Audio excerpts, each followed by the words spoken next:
La nuit a été longue, mais alors très longue, ici au tribunal militaire de Yaoundé. Et finalement, à 6h00, le verdict est tombé. Jean-Pierre Amougou Belinga, le PDG du patron de l'anecdote, est mis sous mandat de dépôt provisoire à la prison principale de Yaoundé pour complicité de torture de Martinez Zogo. Voilà la principale information.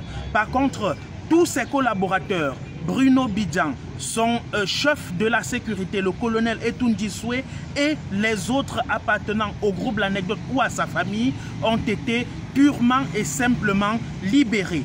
Du côté de la Direction Générale de la Recherche Extérieure, le DGRE, Maxime Eko, lui a été également placé sous mandat de dépôt provisoire, ainsi que le lieutenant-colonel Justin Danoué et les collaborateurs de la DGRE, à savoir le commando. Tous sont donc placés sous mandat de dépôt provisoire pour 6 mois, renouvelable 2 fois. Voilà ce que l'on retient de cette troisième présentation des suspects devant le juge d'instruction militaire et bien sûr le commissaire du gouvernement. Tout est allé véritablement lentement de 17h45 à 6h du matin. Voilà donc pour le verdict, une dizaine de personnes placées donc sous mandat de dépôt avec des titres de détention qui ont été signés par le juge d'instruction militaire, monsieur Sikati de Kamwo, avec la collaboration bien sûr du commissaire du gouvernement, le commandant Belinga.